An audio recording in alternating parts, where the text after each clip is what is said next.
Now, PMP application, it's one topic which many fear.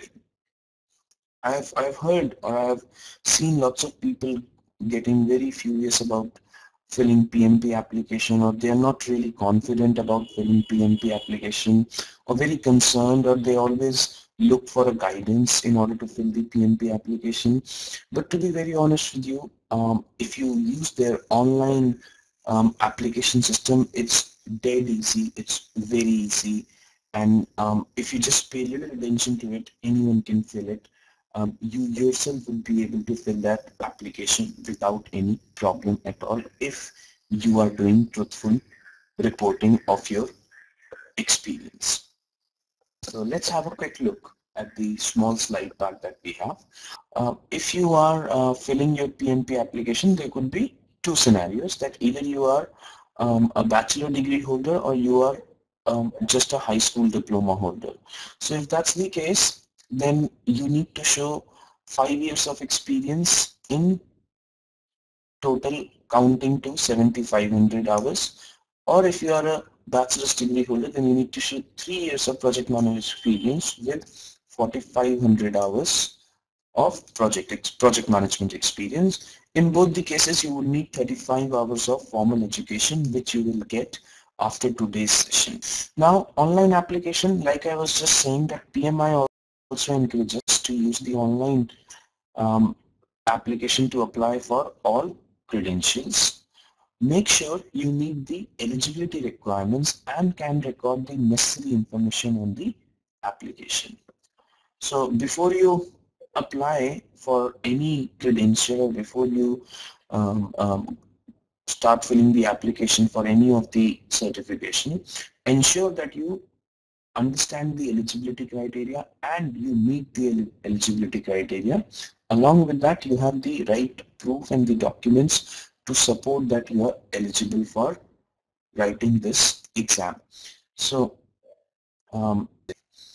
now, once you start an online application, let's say for example today, you'll not be allowed to cancel it. You can save it unfinished and you can finish your application for next 90 days. So you'll be given a time period of 90 days from today to finish your application, which is almost 3 months that you will get to finish your application, which is quite good enough. Generally, when you go for filling the application, you would have to register on the PMI's website, create a profile on the PMI's website using your email address, which would be of course your unique email address, and that is going to be your primary mode of communication. The day your application gets approved, your eligibility period starts, and within 1 year of that eligibility period, you can sit and write the exam anytime you feel like. Okay, so here you go. Now, becoming a PMI member would not do you any harm in terms of cost, that is assured. How? I'll explain you. First is that before you can write the PMP exam, you have to have a profile on PMI's website, which is free of cost. So for creating a profile on PMI's website, you don't have to pay even a single penny. That's all free. But once you have created the profile, you have two options. Either you become a PMI member or you continue without becoming a PMI member. Now, if you are a PMI member, you would be charged for the computer-based PMP exam as $405. Whereas if you are a non-member, or if you are not a member of PMI, then you will be charged $555. Now, if you see the difference between two of these fees, it's almost $150 of difference, which is actually more than your PMI's membership fees. PMI's membership fees is, if I'm correct, $129 and plus any additional $10 for adding a chapter to your membership. So even if you just become the member of PMI, it's gonna cost you $129. which is still a saving of $30 or $31 upfront for you. So, and 1 year of subscription, which will give you almost complete access to most of the PMI's resources, including PMBOK or any other publications or any version upgrades that you happen to get in that year. So all that will be given to you free of cost. So yes, 1 year of complete free access to PMI's resources plus a reduced cost on PMP exam. So you would be able to save and not lose any money becoming the member. The difference between computer-based and paper-based testing is that at times some people, they are not comfortable looking at the computer screen because it's a 4-hour long exam, and you don't want, or some people they don't like looking at the screen for continuous 4 hours. So they might go for paper-based testing where they will be given the question paper in a physical format. So it would be on the A4 sheets, and the questions will be printed on the A4 sheet. So that is called as paper-based testing. In case of paper-based, the finished exam is sent back to the respective regions PMI center, and then it gets checked over there,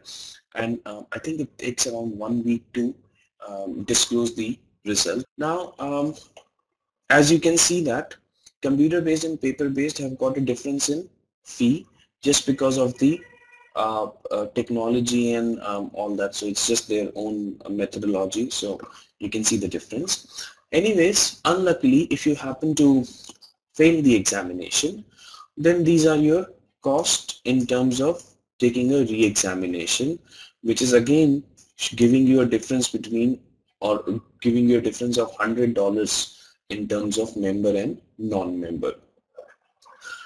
Then let's say that you have got the PMP certification and you are now a PMP certified professional. Now if you have looked at the handbook of PMP, you would know that every certified project manager or every certified PMP individual needs to maintain his credential for every 3 years.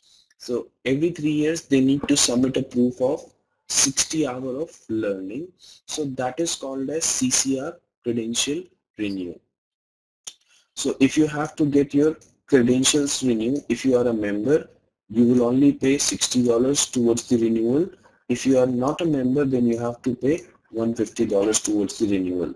So it's up to you that you might take the membership in the 3rd year when you have to get your PMP certification renewed, or you might continue the PMI's membership for the complete 3 years if you are happy with the resources that you are getting and it's of some use to you.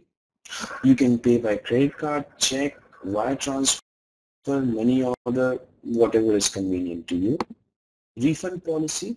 Now to obtain a refund for the PMP credential, you must submit a written request to PMI at least 30 days before the eligibility period expires. PMI will retain a processing fee of $100 if you have not yet scheduled. So guys, see, what happens is that you first fill the application, then the application goes for approval, initial approval. After that, they ask you to make the payment for the exam, which is $405 or $555 depending upon your amount. You can get the refund back from PMI, but $100 would be deducted. And if you have scheduled the exam, then the criteria are different. We'll look at them as well. PMP is an industry standard, is ours. So it's like I don't think it's accredited by any state, but